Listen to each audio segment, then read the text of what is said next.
नमस्कार दोस्तों, Navendra astrology channel में आपका स्वागत है। बेल घंटी को दबाइए, चैनल को सब्सक्राइब कीजिए। तो 1 सितंबर से 17 सितंबर के बीच में श्राद्ध शुरू हो रहे हैं और इस बार नवरात्रि 15 अक्टूबर से शुरू होगी। 1 महीने का गैप रहेगा।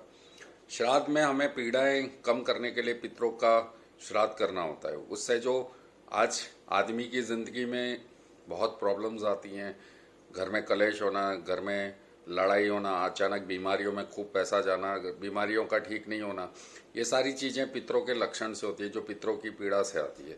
कलेश होना, छोटी भाई बहनों की शादी नहीं होना, अगर हो गई तो कोई सुख नहीं, संतान का कोई सुख नहीं, और दरिद्रता की तरह की जिंदगी जीना, तो ये सब लक्षण हैं पितृदोष की। तो अगर आप पितरों की पूजा करते हैं या श्राद्ध करते हैं तो अगर किसी को ये नहीं पता कि भाई मेरे माता पिता इस श्राद्ध में गए थे, तो मैं सिंपल वे में एक चीज़ बता देता हूँ। लास्ट डे यानी 17 तारीख को मौनी अमावस्या गिनी जाती है। उस दिन जाके आपको क्या करना है, मैं ये सब डिटेल में बताऊंगा। और एक दिन किया हुआ श्राद्ध, अगर आपको नहीं भी पता है कौन सी तिथि में आपके घर के बुजुर्ग का स्वर्गवास हुआ है, तो भी वो उस लास्ट डे पे काम करेगा, जो मैं आपको उपाय बताने जा रहा हूँ।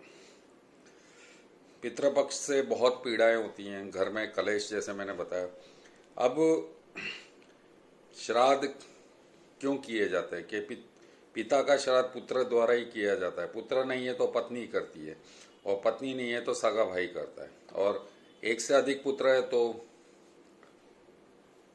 बड़ा बेटा करता है। पितृपक्ष में ब्राह्मणों को भोजन कराया जाता है, उनके बाद उन्हें सम्मान और पैर छू के उनसे आशीर्वाद लेके बढ़ा जाता है।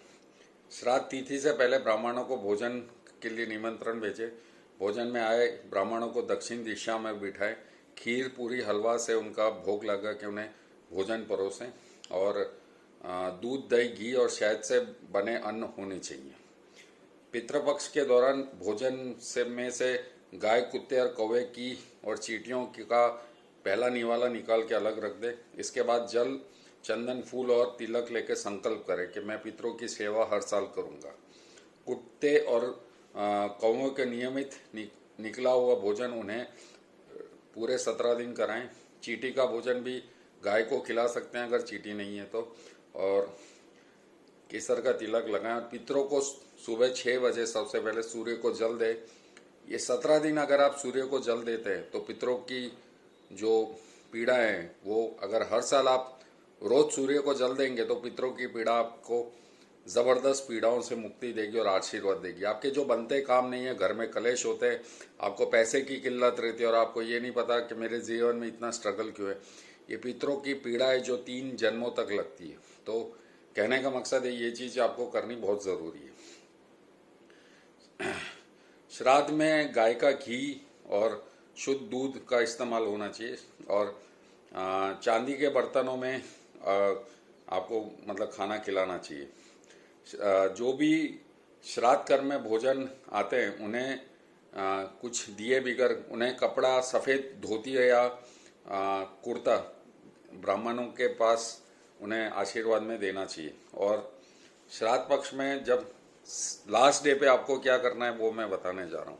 अगर आपको जैसे नहीं पता कि कौन सी तिथि में आपके पिता का श्राद्ध आता है, तो 17 तारीख को घर के सारे लोग अलग अलग गुड़ और नमक इंडिविजुअल, जैसे 4 आदमी है तो 4 लोग अपना अलग अलग गुड़ और नमक लेके जाएंगे, और किसी मंदिर में जाके किसी ओल्ड लेडी जो बाहर बैठी, जो सबसे बुजुर्ग है, उसको आप चारों देंगे और उसके पैर छुएंगे बाकायदा। ऐसा नहीं कि हाथ दूर से, उसके पैरों पे आपका हाथ लगने चाहिए, और आशीर्वाद देने के लिए उससे कहेंगे, और ओम ब्रह्म बृहस्पते नमः, ये आपको क्या कहते हैं मंत्र बोलना हाथ जोड़ के।